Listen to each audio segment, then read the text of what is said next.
Hi again everyone, happy Friday and welcome back again di Bitcoin Update. Teman-teman, kita mau update progres Bitcoin dulu.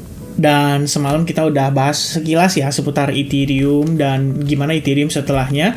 Sebenarnya ada beberapa kondisi yang cukup menarik ya. Per pagi ini kita ngelihat Bitcoin itu rebound, and I think kalau boleh sedikit berasumsi ya, tampaknya memang karena Bitcoin Conference ya. Jadi di Cointelegraph juga ini cover sekitar 3 jam lalu dia baru keluarin artikel bahwa Bitcoin rebound ke 67K ahead of Trump's speech ya di Nashville. Dan memang dua kunci event penting untuk kita ngelihat Bitcoin ya. Can we see Bitcoin bullish again on the weekend? Jawabannya probably yes ya. Tapi probably teman-teman ya, karena memang ini semuanya sifatnya probabilitas. Nah, salah satu pertimbangan yang membuat saya sedikit lebih confident itu kan angka inflation ya, atau CPI yang dirilis awal bulan itu angkanya positif banget kan buat market. Tapi efeknya lagging. Nah, Core PCE, Price Index, ini juga penting. Inflation Report justru yang menjadi benchmarknya dari The Federal Reserve. Mereka perlu memperhatikan PCE, Price Consumer Expenditure ya. Ini sangat penting karena ya di dalam reportnya The Fed sendiri atau dia punya economic projection yang dilihat adalah PCE-nya. Jadi kalau misalnya PCE core terutama yang year over year itu bisa turun di bawah 2,6% atau minimal sesuai dengan forecast-nya lah ya di kisaran 2,5%. That's gonna be great news ya, dalam arti ya yang namanya rate cut itu udah imminent ya, udah pasti akan terrealisasi atau terjadi. Namun tinggal timingnya. Ada orang yang berpendapat katanya tanggal 1 Agustus pasti di rate cut. Kalau saya pribadi sih berpikir nggak mau ngomong pasti ya teman-teman, karena yang namanya market atau pasar itu selalu penuh dengan ketidakpastian. Kalau ada yang namanya kepastian, semua orang udah kaya di market ya. Yang saya lihat di sini Fed interest rate decision itu kelihatannya 5,5% dan kemungkinan akan ditetapkan di 5,5%. Let me tell you something guys, kalau The Fed di sini dia punya tujuan itu kan udah paling gampang ya, dia ngomong soal inflasi itu harus balik ke angka 2%. Ya, dia ngelihat price stability. Nah, kemudian minggu ini data GDP itu dirilis positif guys, 1,4% up ke 2,8%. Well, ini harusnya nggak begitu baik buat kondisi inflasi karena berarti ekonomiknya nggak dalam keadaan slowing down ya.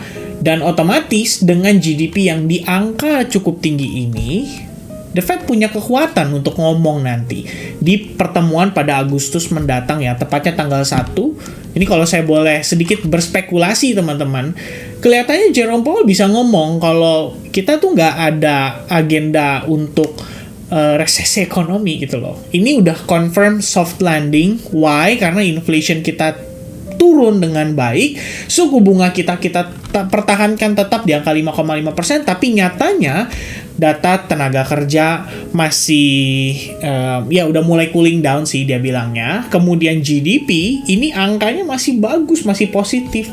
Jadi dia pasti akan memanfaatkan kondisi GDP ini untuk dia pertahankan suku bunga at least hingga detik-detik terakhir. Jadi menurut mereka ya, terutama Jerome Powell disampaikan pada saat beberapa pertemuan lalu. Ya, I think berdasarkan statement-statementnya dia kayaknya cukup appropriate lah ya. Di September mereka baru start rate cut. Dan kondisi tersebut tentunya dengan melihat satu kali lagi data, yaitu inflation pada bulan pada bulan Juli. Nanti dirilisnya bulan Agustus. Jadi secara confidence harusnya lebih meningkat lagi. Nah, dengan GDP-nya yang positif, ya kalau istilahnya dari pihak The Fed harusnya mereka nggak perlu mikirin untuk rate cut buru-buru gitu loh. Nggak perlu ada serangan dadakan kayak tanggal 1 tiba-tiba dia bilang dia rate cut. Nah, itu kalau misalkan itu terjadi, market koreksi ya, malah bisa turun lumayan teman-teman. Kenapa demikian? Karena ketika kondisi ekonominya baik, kenapa dia harus rate cut? Ya kan? Itu kan nanti jadi timbul pertanyaan, loh, kenapa lu harus rate cut gitu kan? Apa yang lu perlu stimulate nih? Apakah karena sebenarnya kondisi ekonomi itu nggak sesuai dengan yang di data yang dirilis pada minggu ini gitu loh. Ya itu bakal jadi concern besar sebetulnya. Dan seperti yang kemarin kita bahas sedikit ya, soal China itu kan dia ngambil kebijakan ya, yang bisa dibilang unexpected atau secara mendadak. Tapi sebenarnya itu karena GDP-nya juga yang dirilis pada minggu lalu, dan itu cenderung negatif buat China, guys. Jadi terpaksa saya pikir China harus mengambil langkah untuk memastikan perekonomiannya tetap dalam keadaan baik, yaitu dengan rate cut itu untuk reverse repo-nya. Ya, itu satu concern. Jadi sebenarnya ada dua, teman-teman sekalian. The first one itu adalah inflation report malam hari ini. Saya pikir akan mengambil peran penting juga untuk bagaimana market react. Itu yang pertama. Yang kedua adalah Donald Trump. Ya, saya bisa bilang yang terjadi pergerakannya pada Bitcoin recently ya adalah Trump candle kali bahasanya ya. Trump candle. Which is ini secara saya punya Elliott wave count aja bisa jadi terinvalidasi, guys ya. Mungkin the first wave is not finished yet. Kenapa? Karena even buat dia punya previous low point aja itu belum berhasil diambil, guys ya. So technically yang saya lihat tuh lebih kurangnya kayak gini. Ini low point krusial, ya. Kalau kita lihat secara price action kayak gini, going up, pullback dong, dia create yang namanya higher low, lalu dia naik lagi, creating higher low, lalu dia naik lagi, dan turun, tapi dia nggak mampu create lower low.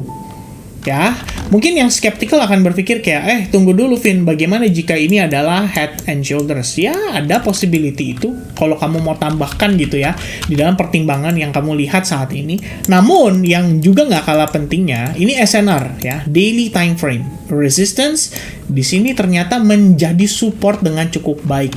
That's why tadi pagi saya inform ke teman-teman, sekitar jam 1 pertama, saya inform, saat ini PR hanya di internal structure ya, sebab bila internal tidak ada reversal valid, jatuhnya kita bisa melihat BTC entah akan membentuk head and shoulders atau jadi inverted cap and handle. Itu yang saya sampaikan tadi pagi, teman-teman. Dan saya inform starting dari sini. Quick update ya, respon data positif dari GDP, rata-rata US equity ngalamin rebound di sesi New York pada saat pembukaan, dan begitupun Bitcoin ya, di pembukaan New York kemarin, itu pada ngepump, guys ya. Naik, ya nggak pada ngepump sih, tapi naik lah Bitcoin at least. Seperti M15 mengalami market structure shift, jadi untuk pergerakan short term ada kecenderungan bisa naik dulu. Pada time frame 4 jam, posisi Bitcoin juga masih belum break dari key level order blocknya, sehingga sangat wajar bila mana Bitcoin rebound dulu. Sejauh mana Bitcoin rebound akan menentukan progres dari bearish trend yang berlangsung selama 2 hari terakhir. Nah, inilah pentingnya teman-teman sekalian, saya tidak memprediksi ya, dalam tanda kutip, kita react the market. Begitu market open, oh ternyata pergerakannya kayak gini. Kita punya gambaran, oh ini loh cara kita reactnya seperti ini, ya. Dan sebenarnya, keep in mind ya, saya menyampaikan di sini, naiknya Bitcoin bisa saja hanya untuk mencari wave B, ya ini typo ya guys ya, wave ya, salah tulis ini ya. Wave B before one last push to the downside. Ini yang sebenarnya dikhawatirkan yang menjadi concern. Tapi it all depends ya bagaimana naiknya si Bitcoin ini. Ya, jadi kenaikan ini sangat mungkin untuk menjadi koreksi pelemahan 2 hari terakhir saja. If naiknya korektif. Kalau naiknya cenderung impulsif seperti yang berlangsung pada hari ini, well, I think ya we still have a probability for rally ya, lanjutan rally atau continuation rally. Terutama karena menyambut Donald Trump di Nashville nanti ya. Nantinya itu kapan? Harusnya tanggal 27 ya dia dijadwalkan untuk dimulai istilahnya conference-nya teman-teman sekalian, dan tanggal 27 itu kalau di waktu kita itu kan sebenarnya hari Sabtu nih. Tapi kan kalau di US itu udah malam nanti ya. Kalau di kita tuh sudah malam, di US baru pagi. Jadi nanti around sekitar jam 11-12 malam mungkin waktu Indonesia ya, di hari Sabtu baru kemudian mereka ada conference-nya, dan itu semoga saja ya, kalau misalkan di sini kan dia menyampaikan ya, because if Trump announce a strategic reserve, Bitcoin would gap higher. Ini disampaikan oleh beberapa orang yang melihat ya, semacam kalau kita bilang ya apa ya, ibaratnya mereka analis lah ya, atau mereka orang yang bisa dibilang suka ditanyai opininya, dan memang demikian strategic reserve yang disampaikan oleh Donald Trump, bahkan teman-teman itu udah di-copy sama calon kompetitornya. Yang sekarang kan lagi heboh itu kan adalah Kamala Harris, tapi ada satu lagi kandidat yang sekiranya bisa juga nih dipilih oleh Demokrat teman-teman, yaitu RFK Jr. ya. FK ini John apa namanya? Robert F. Kennedy ya. Robert F. Kennedy Jr. ya, dia mengatakan di sini kalau dia terpilih menjadi nominasi calon presiden, dia akan atau dia mau atau dia ingin US Bitcoin Reserve itu menyamai kedudukannya dengan gold reserve-nya si US. Menarik ya dari statementnya dia.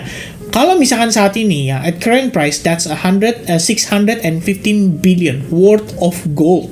Karena US government itu ada megang sekitar 8.134 ton of precious metal. Artinya dia megang emas, teman-teman.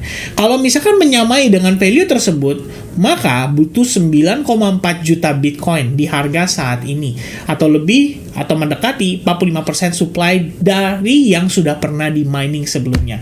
Well, I think ini agak berlebihan ya, agak unrealistic teman-teman, karena inilah kenapa Bitcoin pada akhirnya ya kita sebagai orang-orang juga ya mengatakan Bitcoin ini adalah store of value ya. Pertimbangan kita adalah ya Bitcoin itu punya batas supply maksimal, dia tidak bisa dicetak kembali atau ditambahkan ke dalam supply-nya. Jadi buat Kennedy dia bilang Bitcoin itu adalah honest currency atau currency yang jujur ya. Iya, pada akhirnya ini adalah bentuk kampanye teman-teman ya. Ketika mereka menyadari bahwa Bitcoin sepowerful itu bisa memenangkan pihak-pihak atau kalangan-kalangan tertentu untuk memilih mereka sebagai calon presiden, ya iyalah pasti dipakai buat kampanye. Kita tahu guys, yang namanya berpolitik itu gak semuanya clean ya, malah rata-rata politik itu dirty politik guys ya. Jadi ya saya pikir dua kondisi ini sudah mendekatkan ya untuk Bitcoin juga punya peluang untuk rally kembali sebetulnya pada kuartal 4. Ini kalau saya boleh tambahkan ya di dalam Twitter account saya ya, karena saya terakhir ada sempat posting kan apa saja yang bisa mendorong Bitcoin untuk mengalami rally menjelang kuartal 4. Ini banyak teman-teman. Nah, kalau saya boleh tambahkan, mungkin salah satunya adalah karena Joe Biden mundur dari kandidat presiden berikutnya, penggantinya very likely akan pro kripto juga. Kenapa? Karena pasti dia pengen menangkan hati para pelaku pasar kripto atau para pencinta Bitcoin. That's it. Ya, another tambahan ya kalau kita bilang sentimen positif. Walaupun demikian, tapi Bitcoin ETF spot 2 hari terakhir itu mengalami pelemahan momentum. BlackRock belanjanya juga udah mulai tipis-tipis teman-teman ya. Jadi 70 juta, 66 juta. Kenapa ini bisa terjadi? Ya mungkin supply-nya kurang. Mungkin ya. Karena kan Jerman udah kejual habis nih ya.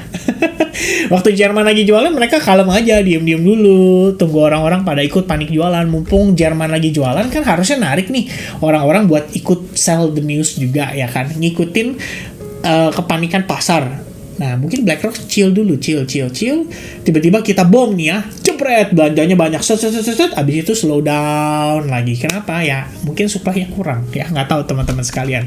But, ya, berdasarkan kondisi terkini dan closing Bitcoin on the daily perspective, of course, saya bisa katakan kalau Bitcoin ini memiliki probabilitas yang lebih tinggi lah ya untuk kembali menguat gitu loh. Masih ada PR, teman-teman sekalian, karena memang sebetulnya saya sampaikan ya di Telegram update, dimana kita ngelihat ya ini adalah PR terakhirnya guys ya. Jadi ini adalah previous structure, high point punya previous structure ya. Ini adalah lower high-nya, ini lower low-nya, lower high-nya, terus dia create lower low kan, kisaran area ini.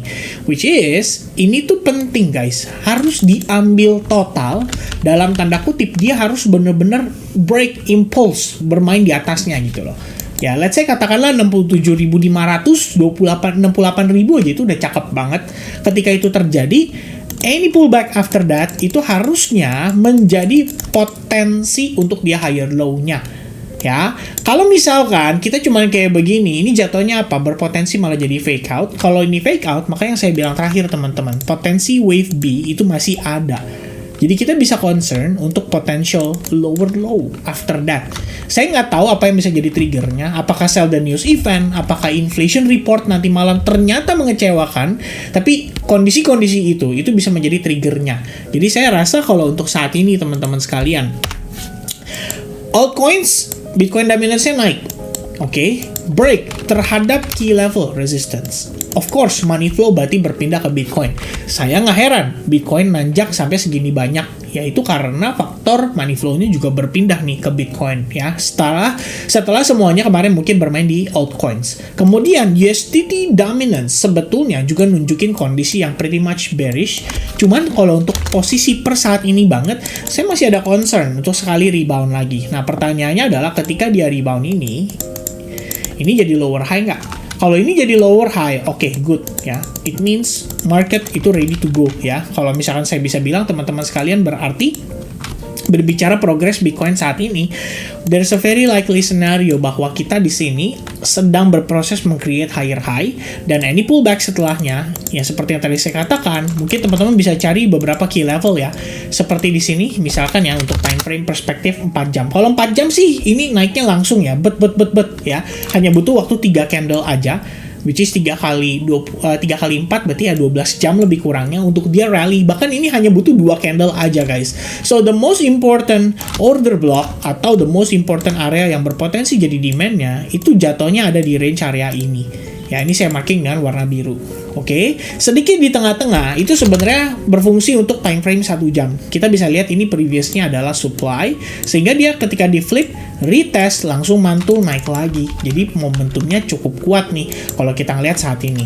Nah, di sini saya bisa hapus. Yang mungkin kita boleh perhatikan adalah support resistance yang terbentuk pada perspektif time frame 4 jam. Di sini adalah support, dan kita sudah flipping support itu tanpa ada, resistance itu tanpa ada retest ya. Kalau misalnya retest ini jadi support ya, saya pikir ya in between antara range area 65.500 atau range area di bawahnya 64.800 bisa jadi next stopnya Bitcoin if the price having a pullback ya. Kalau misalkan belum, gimana Vin? Kalau misalkan belum, ya udah guys, berarti biarkan dulu dia tuntaskan ya penguatannya sampai satu titik dia sudah mulai jenuh atau melemah, baru nanti kita coba untuk review kembali kira-kira di area mana dia bisa jadi potensi higher low-nya. Sekiranya seperti itu ya. Per kondisi saat ini saya ngecek juga ya buat beberapa alts, saya personally udah flipping bias ya. Ada yang cepet saya langsung ambil kayak tadi pagi Tau, kita ngelihat ada good opportunity. Kemudian Chainlink juga demikian, saya ngelihat ada good opportunity di mana dia start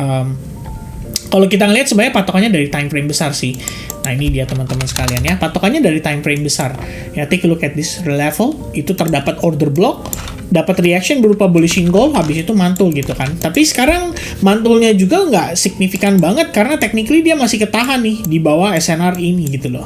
Jadi saya berpikir ya kalau misalnya nanti memang ada pullback, ya pullback ini bisa jadi kesempatan. Kita lihat lagi, mampu nggak dia istilahnya bertahan dari tekanan jualnya. Dan apakah kita bisa mendapatkan reaksi dari area yang sekiranya menjadi area berpotensi untuk dia menemukan titik level higher low-nya. Ya itu, kayak misalkan contoh-contoh ya kayak gini teman-teman. Ini bisa dimanfaatkan buat kalian yang mungkin interested untuk trading jangka pendek. Ya, tapi overall-nya buat saya pribadi balik lagi, Bitcoin nggak kalah penting ya. Bitcoin memegang peranan paling penting malah kalau saya bisa bilang dengan proses saat ini. Dan mudah-mudahan dengan dua kondisi tersebut bisa membantu Bitcoin untuk kembali bullish pada pergerakan di akhir pekan ini. Oke, so hopefully you guys enjoy your weekend. And guys, don't forget ya, buat kalian yang mau tergabung di SAG pada periode bulan Agustus, kindly check description. Karena kemarin saya ngeliat ada beberapa orang yang nanya di komen juga ya, kayak how to join the Discord. Ya sebenarnya dari kolom deskripsi tinggal klik aja yang ada tulisan SAG atau Discord di situ. Ya, melalui link salitihub.id. Okay? So that's gonna be the update. Thank you very much guys for having me in this lovely Friday. Nanti malam ada inflation report. Saya akan update kembali setelahnya. Dan kita akan jumpa pada live streaming di akhir pekan besok atau lusa. Ya, jadi antara Bitcoin Conference kita lihat teman-teman ya. Supaya bisa menyaksikan nih kira-kira kehypannya dan bagaimana Donald Trump bisa mendeliver price untuk kembali menguat. Semoga saja. Okay? God bless. Happy weekend. Cheers and bye-bye guys.